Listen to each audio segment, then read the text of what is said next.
The free media, I think, has a very important role to play in any society.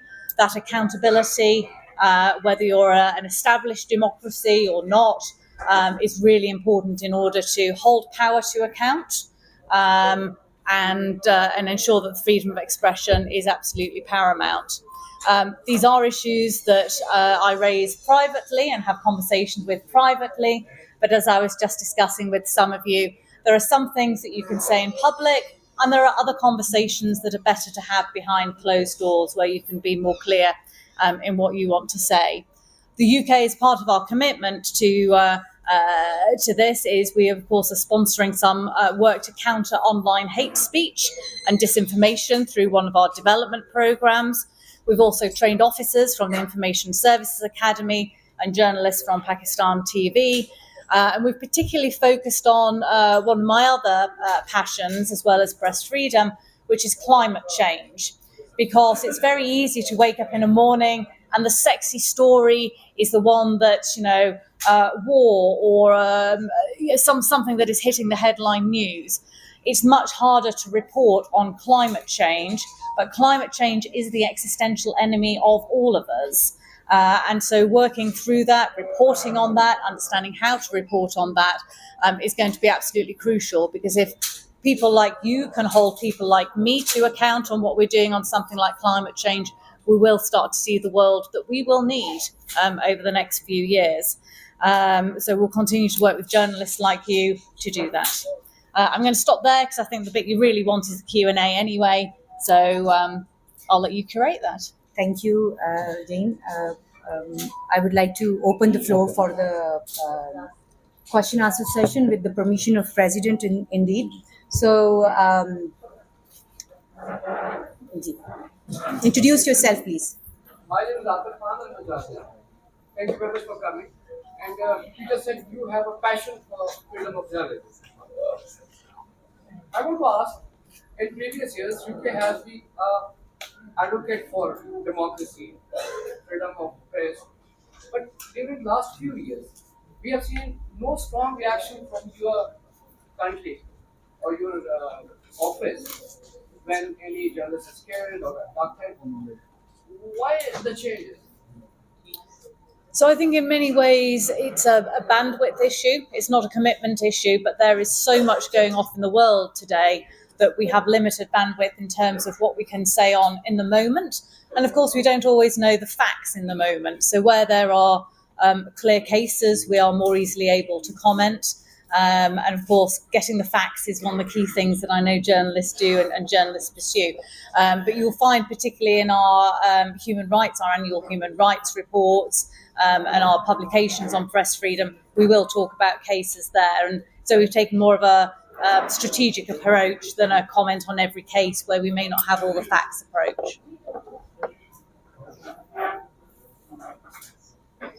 Go for it. Okay, please. Thank you, Ms. High Commissioner. Ms. High Commissioner, after Christian Donner and Adam Thompson, you become very famous in very short time, as I was saying. Say.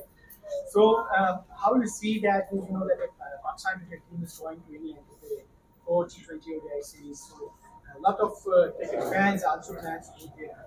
So, what are the visa facilitations that you make the Commission? And what do you think that it's a good cricket series between the two countries? And the second question is that recently the elections held in Pakistan. So how do you the government seeing the change scenario in Pakistan? I like the way you gave me the low ball of cricket before you gave me the hard fast ball there of the elections. I'm really looking forward to the cricket. I'm hoping to go back for the match at the Oval. To be honest, when I first arrived, everyone was like, Christian Turner loves cricket. And I thought, well, I quite like cricket, but I'm clearly not going to be Christian. But I'm afraid cricket has suckered me in. And my mum and my sister were visiting about 10 days ago, and we really enjoyed the T20 match in Pindi against New Zealand. Sadly, it was the match where New Zealand just won, but I need to go back to see one where you beat the tourists. But I'm really looking forward to the match in the UK. 5 matches, T20. visas, apply now because it's already getting quite late. It's 15 working days to be able to get a visit visa to the UK. It is difficult to get a visa. The requirements are very strict, as you know, but follow what is on the website and apply for that visit visa, especially if you want to go.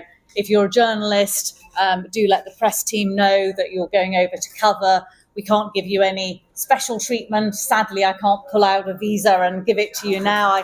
I wish I had that power, but I don't. But we can at least chase it through the system. Okay, he has this. He was my election question. But that was a nice. I don't think that was a save, but that would have been a. Okay. You must answer. So on the elections, you saw the statement made by our Foreign Secretary just after the elections. I think we're at a point where we are where we are now. What I'm particularly focused on is the success of Pakistan. There are some really difficult economic decisions that need to be taken, including by the government that is in place. And I think it's imperative that we work collectively together with the support of the international partners to take those difficult economic decisions for the good of all of Pakistan. Okay, next question. Mr. Abbasi, you have the follow-up question, I think. Cameras. As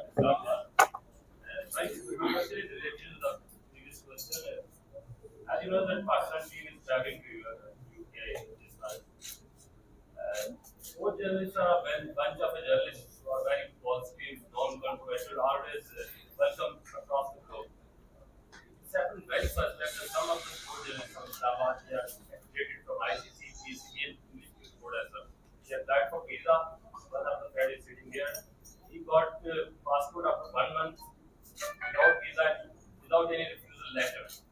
So this has some concern for sports journalists who want to travel in the team, including me as well. Yeah. I'm going to shamelessly pass this on to the team to get your details and to work that one through, because if the paperwork is there, there's no reason why you shouldn't be getting a visa. So let us look into that for you. But absolutely, we want to see that coverage. And I'm a big fan of people-to-people links. And frankly, there's nothing that brings UK and Pakistanis together like the cricket. I did go to a match with a Pakistani friend at the Oval just before I came here. And I said to him, so this time next year, when we're sat watching Pakistan and England play, you're British, you're born and bred in the UK, but your Pakistani heritage, who are you going to cheer for? And he went, I don't know. Who are you going to cheer for? And I said, I don't know, because I'm the British High Commissioner to Pakistan. So really, I think we both want to draw. So now I would like to ask Mr. Khattab, who is waiting for a question. Thank you very much. Excellency, my name is Iqbal Khattab and I represent Reporters Without Borders since 1999. I'm a journalist from Peshawar originally. I just want to draw your attention to the plight of our ground journalists in Pakistan. We're working for them. We are already engaging the international community, the Pakistani government, as well as the UN system. I would like the British High Commission also comes forward and play a due role in mitigating some of their issues and problems they face in Pakistan for the last 2 years. Thank you very much. Thank you very much indeed. Yes, I think if Pakistan sometimes feels like a challenging media environment, it is nonetheless better than any other country in the region. And being a journalist from Afghanistan, particularly trying to report in Afghanistan, is even more difficult. So I'm going to link you with Pav, my head of comms, to have that conversation after this. Absolutely. Thank Okay, you. Mr. Azaz and Mr. Wari, both of you want to ask a question, please. I have again, first of all, welcome to Islamabad Press Club. I have two small questions, rather innocent questions. Oh, you know when a journalist says it's an innocent question, this is the thing that's going to trip you up, don't you? Jane, since you were in Kenya and when you were there, a Pakistani journalist, Ashad Sharif was trained over there. I know you know the general background in which circumstances he was killed over there. Would you mind playing any role to help Pakistani government to assist them in any way that we could find out the perpetrators of that heinous murder? A. The second thing is that and I believe that your communication wing is very active, and they provide you all the data. The consistent problem with the Pakistani journalist is that they get attacked, they face many challenges while performing their duties. Sometimes the state agencies are there, and sometimes non-state actors are also there.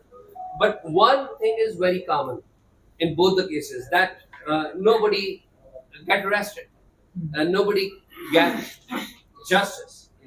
So, what role can you play with regards to pushing the Pakistani government and the players that the attacks on journalists, they should be stopped? I know that that's not possible, but even then, you can play some role. The B, that the cases should reach to their logical end. Thank you. First of all, on your question about your colleague who was murdered in Kenya, again, my condolences for that horrible murder. Because I'm British, I don't really have a locus to play in a dialogue between Pakistan and Kenya. So I wish I could, but I don't really have a locus to do so. On your second question, I'm just having a complete mental blank for a second. That what role? Oh, sorry, yeah.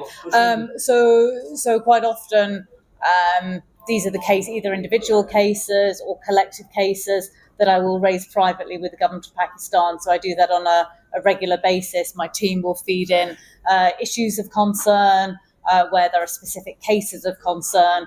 So there are many government ministers who've been on the receiving end of a WhatsApp or a phone call from me going, just wondering what was happening with X. So it's that private behind the scenes interaction that, to my mind, is the thing that is more likely to lead to a successful result than a standing up and down going, that's not fair, what are you doing about this?